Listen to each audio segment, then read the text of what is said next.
Okay, so let's get started.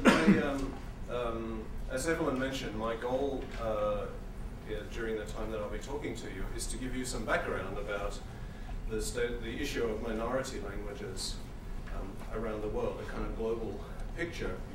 And I'm going to take as the place that I start the cover of a recent book published in which, Dolby 2002, in which he says, and this is a quotation, "A language dies every 2 weeks.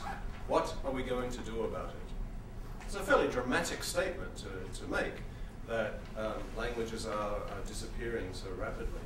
So let's have a look at the issues that he summarizes here. Firstly, languages are disappearing. There are predictions of extreme loss of languages everywhere around the world.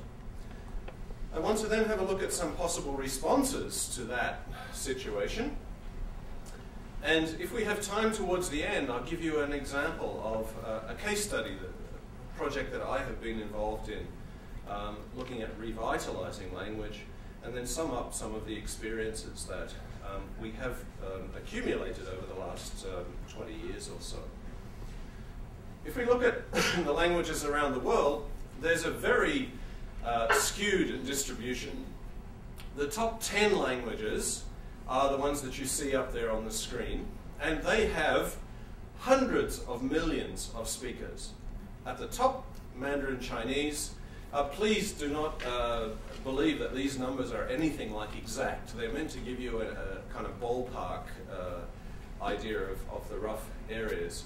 So the figures here come from Dolby's book and various other sources, and we have the top 10. I apologize to Fernand. I should have gone to the top 11 because then French fits in. But, of these languages, there are 3 which we could call as multinational languages. That is, languages that are used across many different nations. And there we have Arabic, Spanish, and English. And of course, English is special in that it is the global language of global communication. The top 9 of these languages all have over 100 million speakers. And together, they constitute 40% of the world's population. This is striking. Only 9 languages are spoken by 40% of the world's population.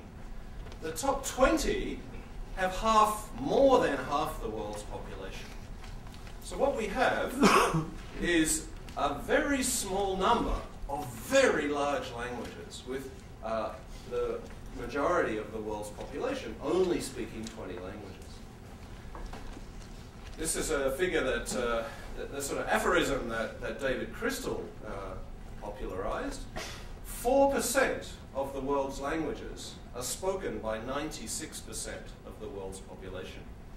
There's something like 7,000 languages spoken on Earth today.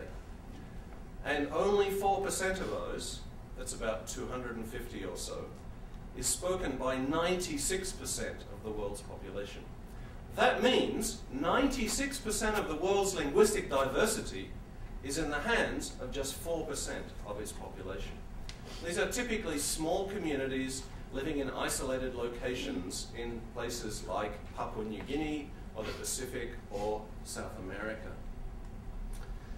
50% of the world's languages have less than 10,000 speakers, and 25%, a quarter, have less than 1,000 speakers. So what we have then is a small number of very large languages and a large number of very small languages. And that's the current demographic distribution. In addition, there have been radical reduction in speaker numbers in the last 40 years or so, really since the Second World War. The number of speakers of indigenous languages has plummeted in all areas of the world, and the age profiles of speakers have moved to be older and older and older. So what you're finding is that minority languages, these small languages that show the huge diversity of the world, are spoken by decreasing numbers of older and older people. And in 1992, Michael Krauss made the proposal that in the coming century, that is the 21st century where we are now, that will see the death of 90% of the world's linguistic diversity. only 600 odd, 700 languages will be left at the end of this century, and then the rest will be gone. Now this is a pretty radical estimate, pretty extreme, and that's how you get Dolby's number. If you take 90% and then divide it by a century, you get 1 every 2 weeks. Of course, the response from people that they'll say is, which is the one that's going next week? We can go and say that. Obviously, these are averages. And what we're going to see, of course, is that the numbers will rapidly increase. So the graph is actually very steep curve later in the century. Even the most conservative estimates place language loss at 50% of the world's languages. So it's something between 50 and 90. So only 3,000 languages are going to disappear. This is amazing. You compare this to endangered plants and endangered animals. Do you know what the percentage of endangered bird species is today? 2%. 2% of bird species are considered to be endangered. We're talking between 50 and 90% of languages and cultures are endangered. It's totally different from the situation with plants and animals and those species. When we look at geographical distributions, we also find that they are very skewed. Some parts of the world show amazing linguistic diversity.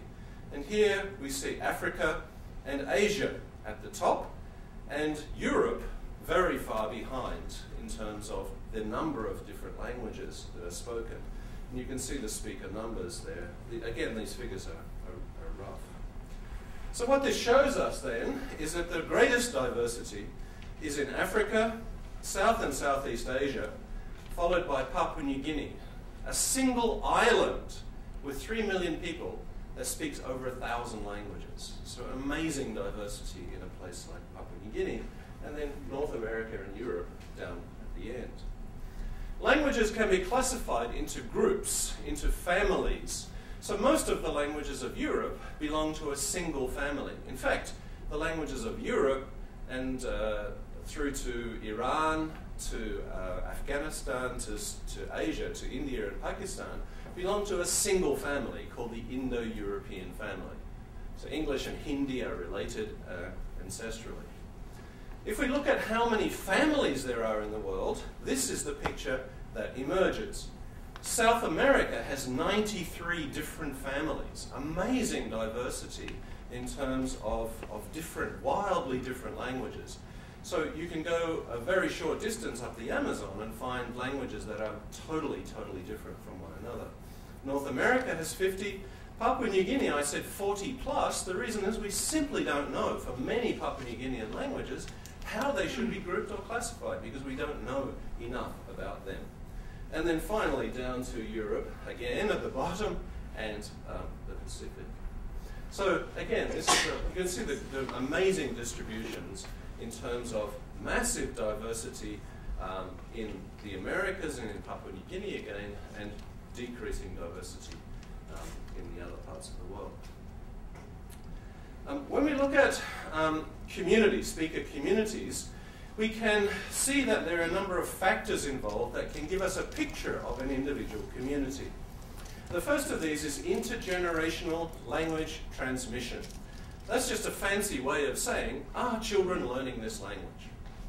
And what we're finding increasingly, particularly in minorities, is that children are not learning the language of their parents, but they're learning the language of a wider society, of their neighbours or of the nation. So if intergenerational transmission is low, then the language is going to be threatened in terms of passing it on. A second issue is the percentage of speakers within the total population. I was quoting total figures before. I said so many languages with 1,000 speakers or less and so on.